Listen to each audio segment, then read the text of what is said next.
Are you a WoW player who wants to get into Mythic Plus, but worried of where to start? Do you even think it's possible? Well, it's not as difficult as it seems. My name is Ava, and today I'm going to walk through how to get started with Mythic Plus. I'm going to break it down into steps that are easy to follow along and see how the system works. Over the course of the video, we will look over 4 key steps: UI and keybinds, rotation, gear, and timer and affixes. Step number 1, and the first thing I recommend you doing, is setting up your UI. Your UI, or user interface, is basically every button and icon you see on your screen when you log on. Having this set up to whatever makes you feel most comfortable is a great place to start.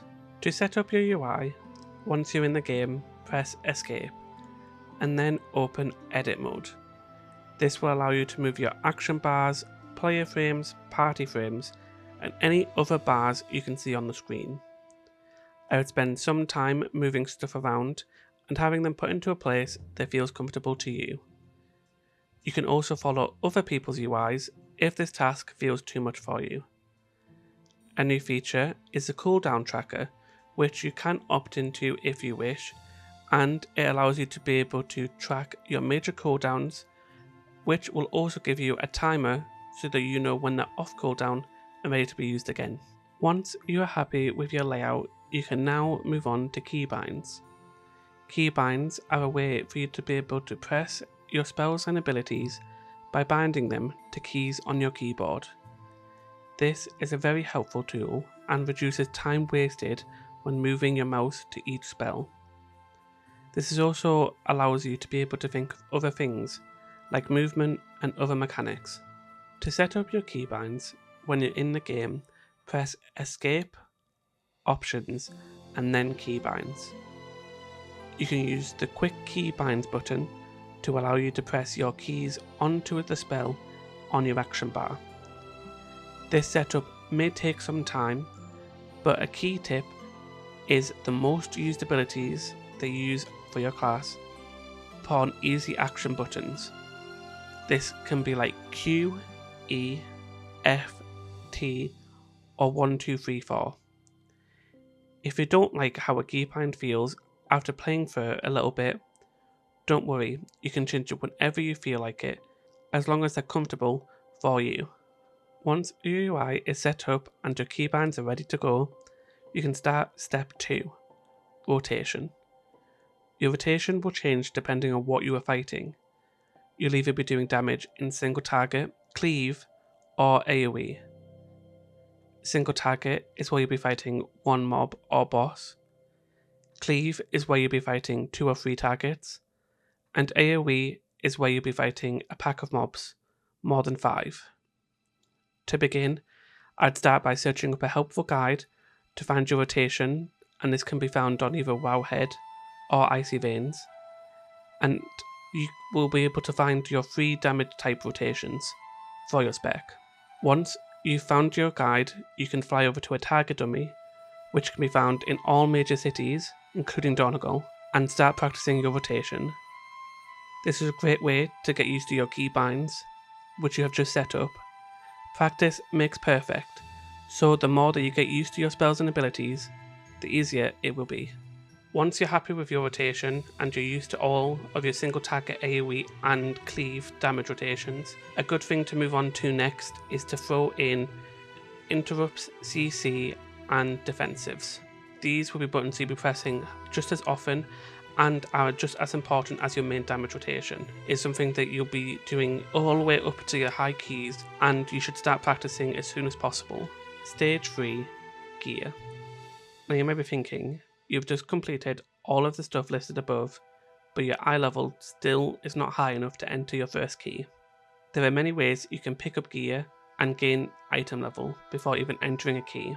To start off with, I would recommend completing world quests and weekly quests to be able to get early set gear, and start completing some delves between levels 1 to 8 to be able to get a great vault slot for your next week. All of the gear you gain throughout this can be upgraded using Valor Stones and increase the item level, ready for you to start looking at dungeons. Dungeons are one of the best places to gain gear, as they are repeatable. However, they can be quite daunting, especially for someone that's never entered a dungeon before. My first thing that I would recommend doing is to join a follower dungeon, where you'll get put in a group with AI bots that will walk through the dungeon at your own pace, getting you to learn the mechanics at your own time. Once you've done a few of these and you feel comfortable joining with other people, you can use the dungeon finder to find normal or heroic level dungeons, which will offer better loot and higher item level.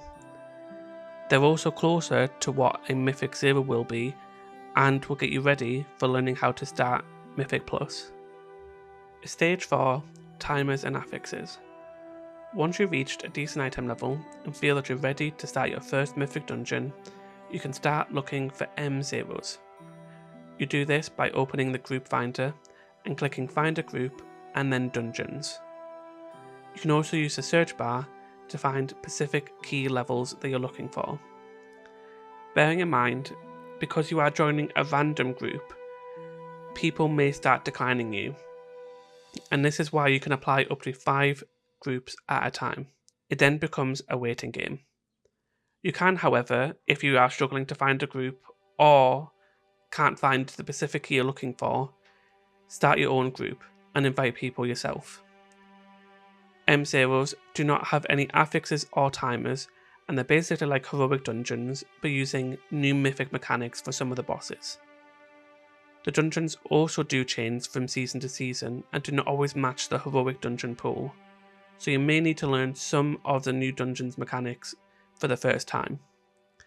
This is why I recommend completing every dungeon at a 0, so that you can learn all of the mechanics and what you need to do before starting with the timers.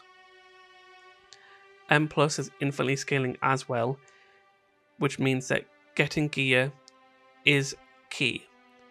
So feel free to do the dungeons multiple times to gain good gear, which can also be upgraded using Valor Stones and Crests, which you will receive once you've completed the dungeon. Now you might be thinking, what are affixes?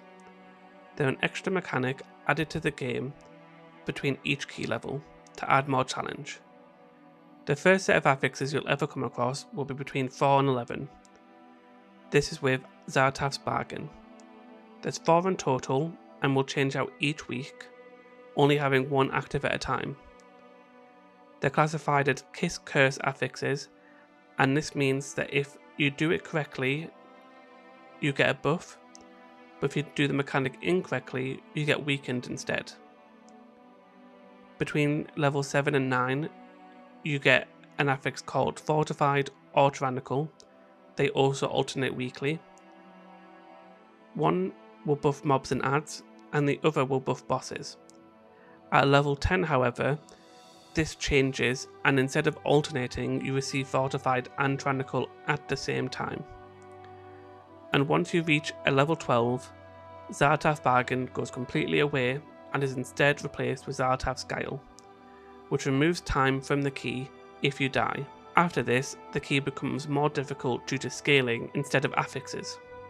In a key, each dungeon also has its own timer, which starts going down as soon as you start the key, and these begin at level 2 and are there the entire time. Mythic dungeons are a race against time, and the goal is to complete it in the fastest time possible, or before the timer runs out. And with that, you now know the basics of getting started with Mythic Plus. Come back for part 2, where we'll go over some helpful tips and tricks on progressing further into the Mythic system. Good luck with any keys you're doing. I'll see you next time.